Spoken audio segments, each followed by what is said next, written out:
Try and accept is an extremely important concept that all Python coders need to understand.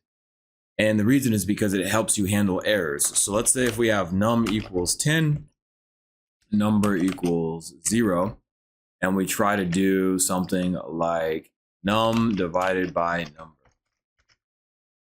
We'll get an error that says division by 0.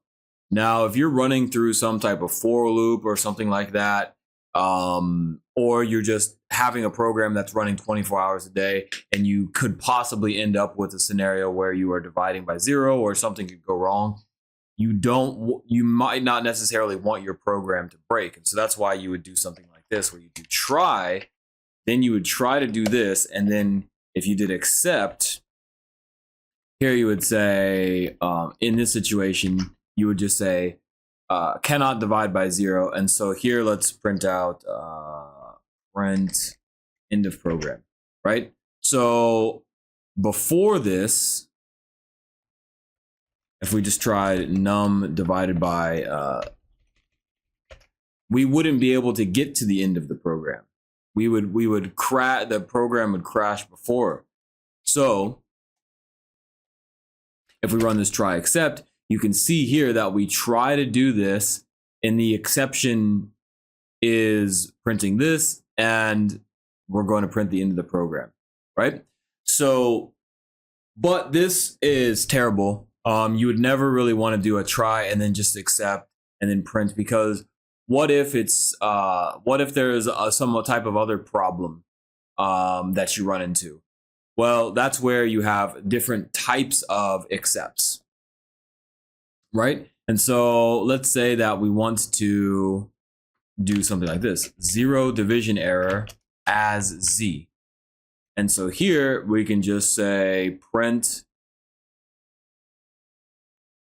string Z. And so now it'll tell us division by 0, and then we'll be able to continue with our program. And then what you can also do now is you can have multiple accepts. So now here we have another accept. And then you could say print an error has occurred. Okay. And so if we have something other than division by 0, then we're going to come down here. So let's say that we have this, and we try to do something like this. So we have this, I just have this thing equals hey, hey, hey. Then we want to change the first letter to a capital H. And you can't change, a string is immutable. So if we run this, you're going to get an error occurred, right? But if we do this, we get division by 0, because this happens first. It catches the error. The error goes, oh, it's a division by 0 error.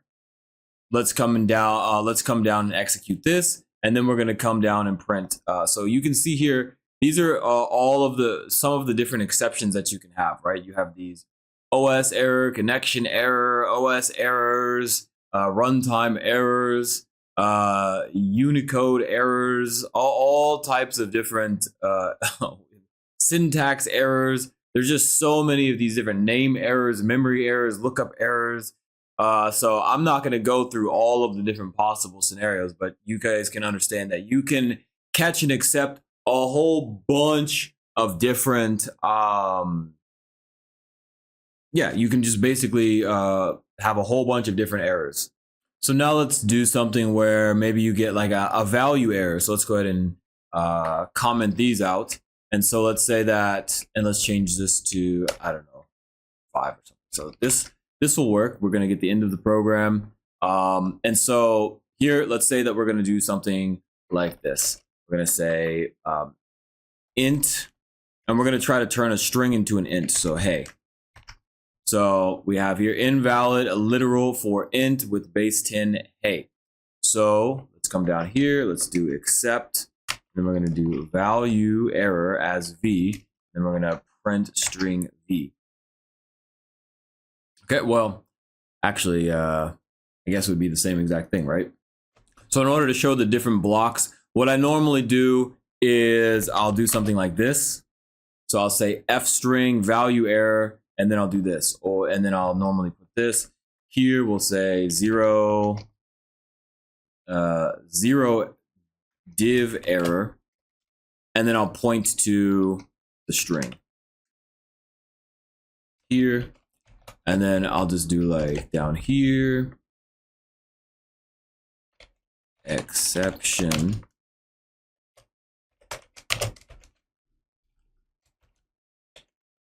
And this just helps me determine where we're having some problems, okay?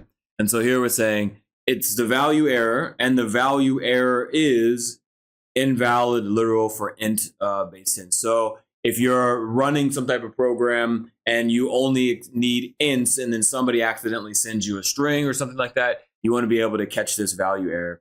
And then we have this end of program, okay? And so let's say that you come into a situation where you actually do want your program to end. Like if something happens and you're like, okay, you know what? This needs to crash the program. We do not want to run the program any longer if this happens. So what you'll do is you'll put this thing raise, right? And so you can do raise exception like this, and it will print something out for you, or you can just have this print statement. But raise basically kills the program.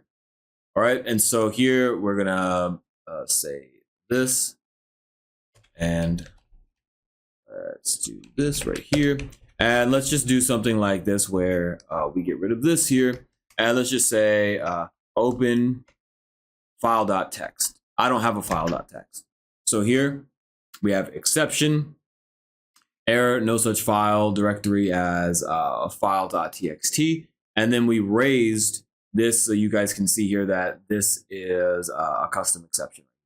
So, or what you can just do is just do raise, right?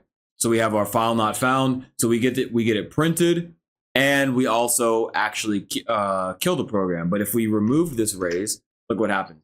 We don't actually stop the program, we make it to the end. If we have the raise, we don't actually get that print end of program, okay? And so what you can also do here is do this thing where you say else, and then print will be no error. So if we try this and we get absolutely no errors, then we make it to this else statement, and we can print the else statement, right? So I guess this, here we can say in the program, or we can say no error here. And then there's also one more thing, right? Where we say finally. And this is normally used if you open a file and it successfully opens and all that other stuff. Usually what you really want to make sure that you do is you want to close the file. So sometimes people will say close file.txt, or something like that is how you would usually do your finally, but we'll just do print. This will always run. Okay, so if we run this, you'll see even though we had an exception and we raised the exception, this finally still printed this will always run. We don't print no error because there was an error, and we don't print end of program. But we do always go into finally. Okay, so that's very, very important. Again, usually this situation is used to close some type of file that you have opened, or disconnect yourself from a WebSocket or something of that nature. Okay, so these are all of, and then again here, if we go into the zero division, these are all of the different exceptions. You can see arithmetic error. All of these are just base exceptions. And if we just keep going back, we have system exits, all of these things, exceptions. Exception is a base exception, and it just goes on and on and on and on and on and on and on and on and on.